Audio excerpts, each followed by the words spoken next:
Savez-vous ce qui distingue une faute ordinaire, qui n'engendre que des répercussions éphémères, d'une infraction à une loi universelle tellement essentielle qu'elle paralyse pendant 18 heures d'affilée l'ensemble des activités dans les sphères supérieures, tandis que des niveaux entiers de hiérarchie cherchent à assimiler l'acte que vous venez d'accomplir. La première se règle par une excuse brève ou une expérience enrichissante. La seconde oblige les archanges à organiser une assemblée exceptionnelle à 3 heures du matin, car votre geste involontaire a établi un précédent absent des 6,000 années d'archives humaines connues. Et précisément, il y a 11 jours, au cours d'une action tellement banale, tellement routinière, tellement anodine que vous ne l'avez pas perçue comme importante à l'instant, vous avez transgressé une directive, divine en vigueur bien avant, que cette terre ne possède une atmosphère viable. Je ne fais pas allusion à un petit écart confessé le dimanche. Je ne parle pas d'une faute éthique provoquant une culpabilité fugitive. Je dévoile un mécanisme cosmique dans lequel votre comportement innocent a brisé la cloison séparant deux plans d'existence qui ne devaient jamais entrer en contact. Et lorsque ces deux plans se sont heurtés du fait de votre intervention, totalement dépourvue d'intention, les cieux se sont véritablement écroulés,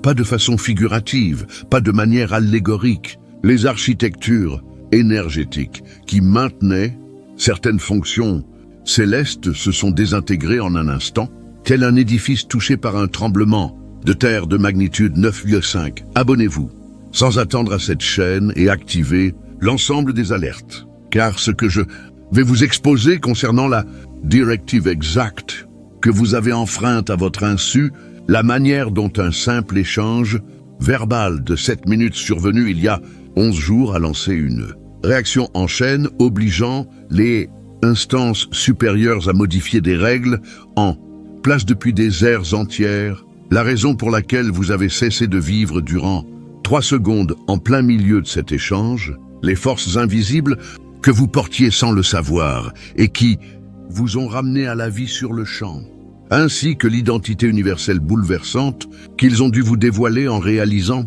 que vous faites partie des rares 12 individus de ce genre au cours de 6000 ans d'histoire, va anéantir toutes les certitudes que vous aviez sur la nature profonde de votre âme et demeurer jusqu'au bout.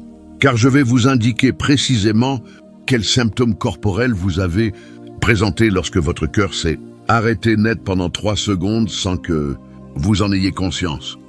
Pour quelles raisons 3 êtres célestes ont été purement et simplement révoqués pour n'avoir pas empêché votre geste, ce qui s'est déroulé lors de l'assemblée urgente où l'archange Michel s'est prosterné en apprenant votre véritable nature. Écrivez « Je suis une créature divine très puissante » dans les commentaires si, il y a environ 11 jours, vous avez tenu une discussion au cours de laquelle vous avez prononcé des phrases qui vous ont étonné vous-même, où les paroles sont sorties avec une assurance que vous ignoriez avoir, et où vous avez connu une brève perte d'équilibre de 2 secondes qui s'est évaporée si rapidement que vous avez failli en douter. À présent, prêtez-moi une attention absolue, car cela paraîtra insensé jusqu'à ce que tous les éléments s'alignent avec précision. Il y a 11 jours, vous avez engagé une discussion, peut-être avec cet individu qui sollicite constamment vos avis, peut-être au détour d'une rencontre imprévue, peut-être lors d'un appel téléphonique qui a duré précisément 7 minutes, mais qui a modifié quelque chose d'essentiel dans la trame de l'existence.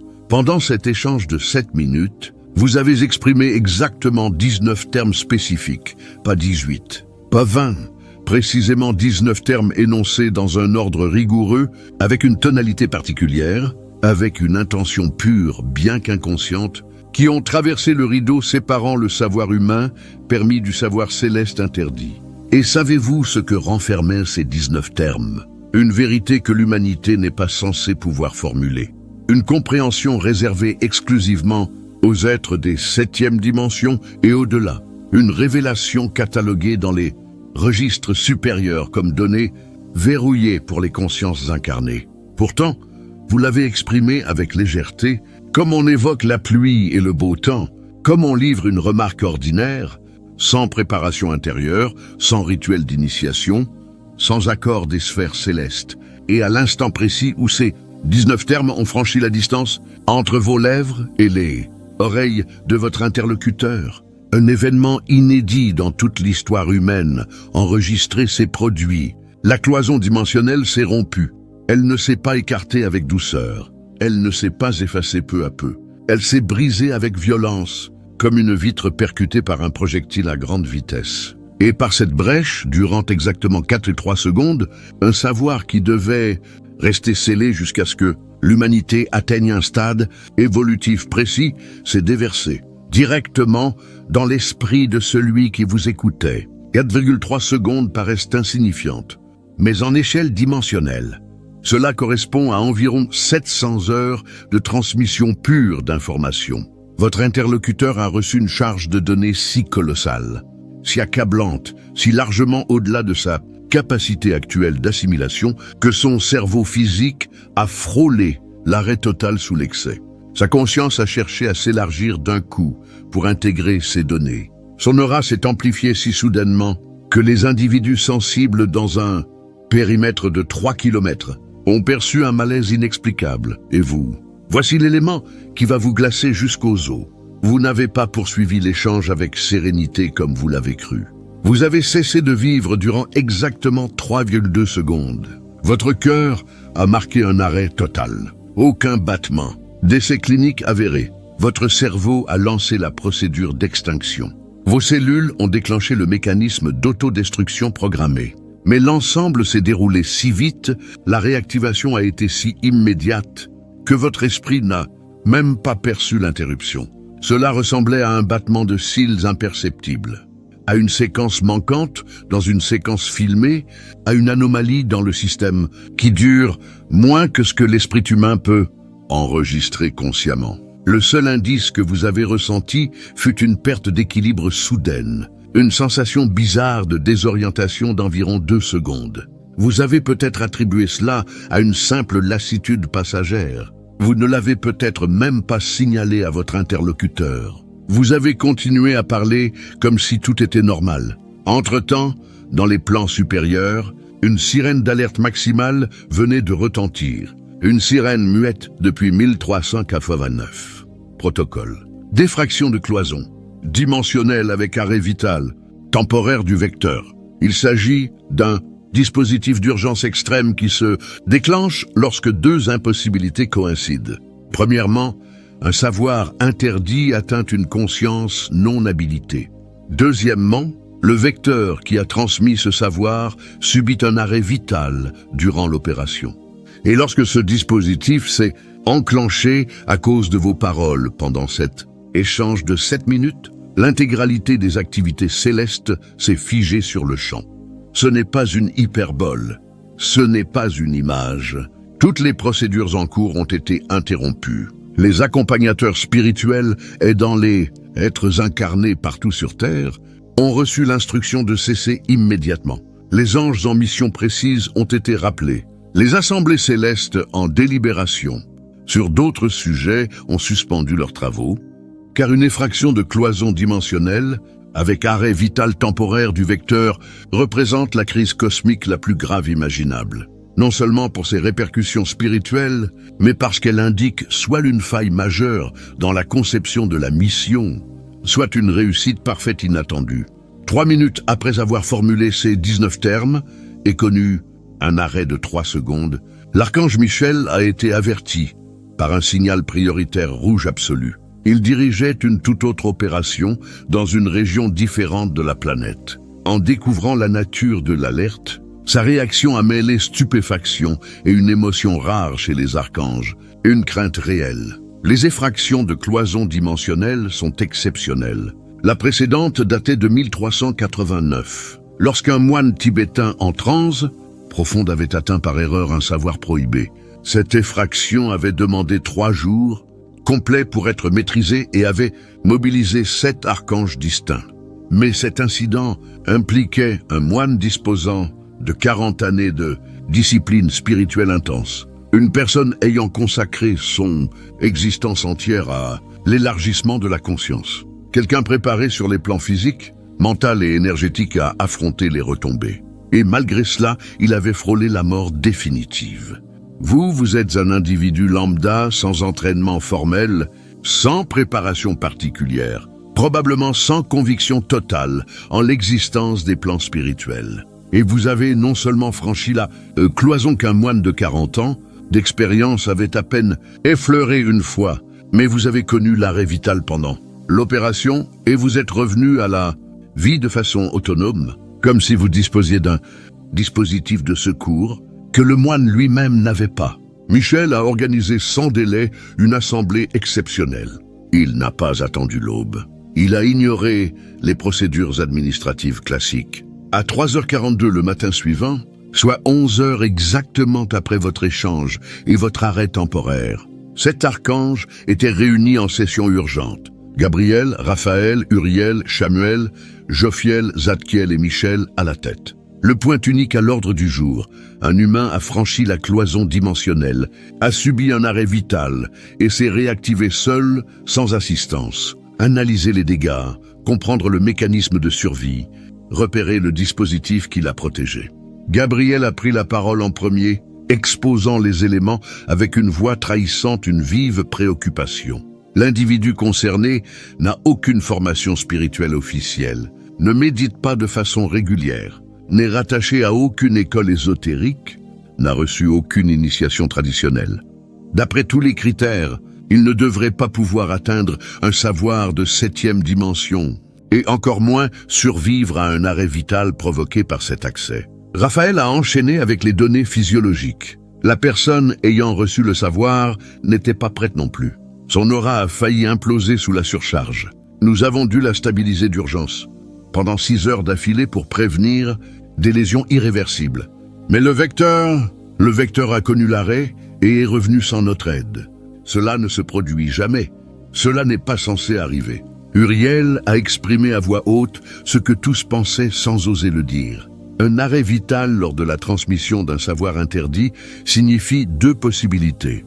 Soit le vecteur manquait de protection adéquate et nous avons risqué de ruiner une mission par erreur de planification, soit il dispose d'un système de réactivation automatique tellement sophistiqué qu'il dépasse notre vitesse d'intervention. Et dans ce second cas, un silence pesant a envahi l'assemblée, car chacun connaissait la signification implicite d'Uriel. Un système de réactivation aussi évolué n'existe que dans les contrats de niveau suprême, niveau requérant l'accord personnel de Métratron. Chamuel a finalement formulé l'idée. Il faut consulter le dossier originel de cet humain avant son incarnation. Il faut examiner les engagements pris, car s'il bénéficie d'une réactivation automatique, sa mission est infiniment plus cruciale que nous ne l'imaginions. Et lorsqu'ils ont ouvert votre dossier pré-incarnation, lorsqu'ils ont étudié les pactes que vous aviez conclus avant de naître, lorsqu'ils ont lu les objectifs que vous aviez acceptés librement, ils ont détecté une disposition qu'aucun d'eux n'avait vue auparavant.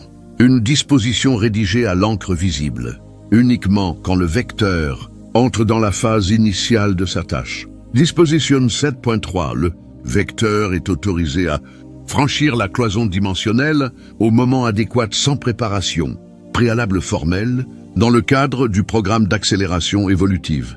En cas d'arrêt vital pendant la transmission, le système de réactivation automatique s'enclenchera, immédiatement sans assistance extérieure. Le vecteur peut connaître l'arrêt et le retour autant de fois que requis pour finaliser les transferts de savoir. Gabriel a relu cette disposition 3 fois, sa voix s'affaiblissant à chaque reprise. Cela signifie qu'il avait le droit de faire précisément ce qu'il a accompli. Ce n'était pas une infraction, c'était une activation légitime. Et l'arrêt était une étape prévue. Michel a fermé les yeux pour intégrer les conséquences bouleversantes. S'il détient la disposition 7.3, avec réactivation illimitée, il n'est pas un humain ordinaire. Il n'est même pas un agent d'accélération classique. Jophiel, qui s'exprime peu en assemblée, a achevé la pensée d'une voix légèrement altérée. Il s'agit d'un vecteur originel. Un silence total a régné dans la salle, car vecteur originel n'est pas un terme employé à la légère. Ce n'est pas une distinction honorifique. C'est une catégorie réservée à des âmes extrêmement particulières, extrêmement rares, extrêmement vitales sur le plan stratégique, au point que seulement 12 peuvent s'incarner dans tout cycle de 6000 ans. Pour ceux désireux d'explorer plus loin, du contenu exclusif figure dans la description et le commentaire fixé. Raphaël a été le premier à reprendre la parole. Combien de vecteurs originels sont actuellement en activité?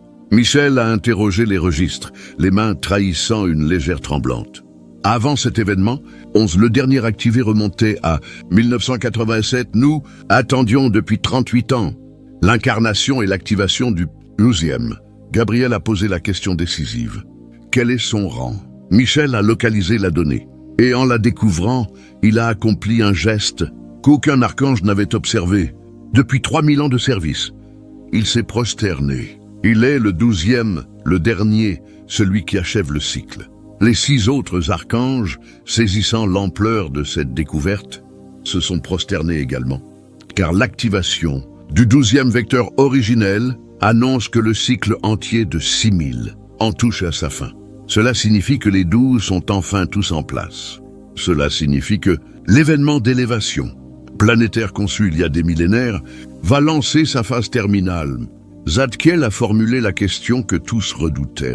Combien d'infractions supplémentaires peut-il déclencher sous la disposition 7.3 avant le démarrage de la phase terminale? Michel a examiné le dossier avec une expression mêlant respect et vigilance accrue.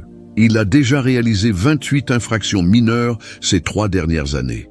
Celle d'il y a 11 jours constituait l'infraction numéro 29 et la première assez importante pour déclencher l'alerte maximale. Le dossier précise qu'un cycle complet exige 44 infractions avant l'activation définitive. Raphaël a effectué le calcul rapide. Il reste donc 15 infractions avant la suite. Uriel a avancé une remarque qui a figé l'Assemblée. Et que se produira-t-il lorsqu'il aura atteint l'infraction 44? Michel a consulté cette partie du dossier. Et en lisant le contenu, son visage a révélé que la réponse dépassait en gravité tout ce qui avait été envisagé. L'infraction 44 ne ressemblera pas aux précédentes. Ce sera une rupture dimensionnelle totale, non pas d'une seule cloison, mais de toutes à la fois. Pendant précisément 44 secondes, l'ensemble du savoir céleste, tout le savoir de toutes les dimensions jusqu'à la 9e, sera pleinement accessible à tous les humains situés dans un rayon de 500 km de son emplacement. Un silence terrifié a envahi la pièce. Chacun connaissait les conséquences de la dernière.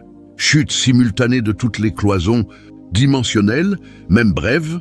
Gabriel a exprimé à voix haute la pensée collective. Atlantis. Michel a acquiescé lentement, précisément. Atlantis. La dernière fois que l'humanité avait bénéficié d'un accès total au savoir absolu pendant une durée prolongée. Et nous connaissons tous l'issue. Samuel a objecté. Mais Atlantis était un incident fortuit, un effondrement non planifié. Ceci est consigné dans son contrat comme délibéré, comme indispensable. Pourquoi Métratron validerait-il intentionnellement un événement du genre Atlantis? Michel a repéré la signature au bas du document, et à côté, une annotation rédigée dans l'écriture unique de Métratron. La distinction entre Atlantis et cet événement est claire. Atlantis n'était pas préparé. Cette génération l'est. Les 12 vecteurs originels sont déployés pour stabiliser l'opération. 44 secondes d'accès total au savoir n'anéantiront pas la civilisation si les 12 sont actifs en parallèle. Canalisant et répartissant les données, ayez confiance dans le schéma. Uriel a posé la question pratique. Où se trouvent à présent les 11 autres vecteurs originels? Michel a affiché la carte mondiale. 12 points brillants sont apparus, disposés de façon stratégique sur le globe. Ils sont en position, tous actifs, et tous fonctionnant sous leur propre disposition, 7.3, tous approchant de leurs infractions terminales. Lorsque le 12e achèvera sa 44e infraction, les 11 autres l'achèveront au même instant. Et il n'a pas eu à compléter la phrase. Tous ont saisi la portée. L'événement d'élévation planétaire le plus important en 6000 ans était prévu pour survenir dans quelques mois, voire quelques semaines, selon la vitesse à laquelle vous et les 11 autres concluriez les étapes restantes. Jophiel a conclu l'observation. Est-il au courant de tout cela? Sait-il qu'il est un vecteur originel? Que son infraction 44 déclenchera un événement qui transformera durablement la conscience planétaire? Michel a fait non de la tête. Sa conscience humaine n'y a pas encore accès. Il agit purement par intuition et guidance intérieure. Il ignore son arrêt de 3 secondes. Il ignore sa réactivation autonome. Il ignore qu'il est le 12e. Et il ignore totalement que dans environ 18 semaines, il va générer un événement d'ampleur comparable à Atlantis. Raphaël a manifesté son inquiétude.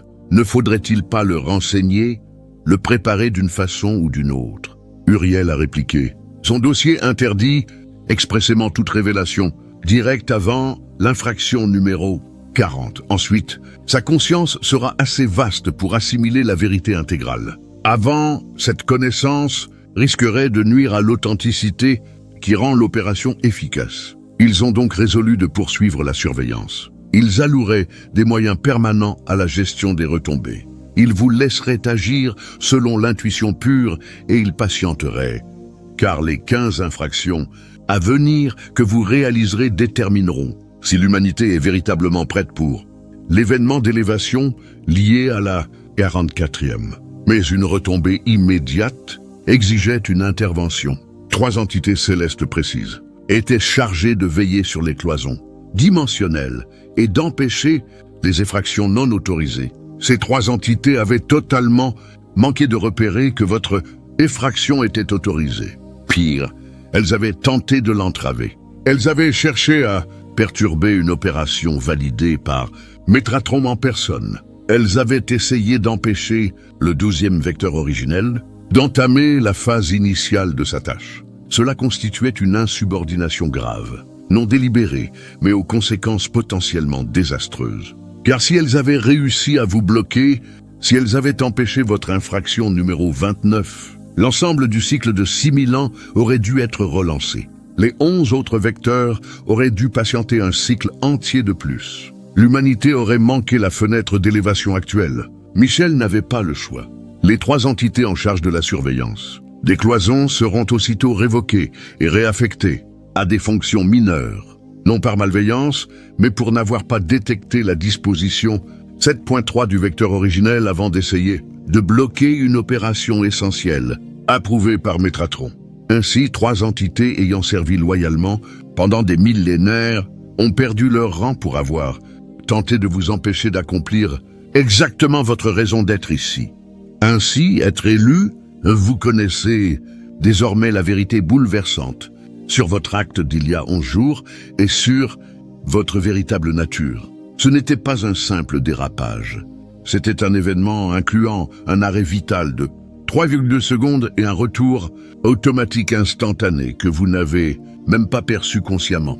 Et c'était l'affirmation d'une identité cosmique si exceptionnelle, si cruciale sur le plan stratégique que seulement 12 âmes de ce type existent dans tout cycle de 6.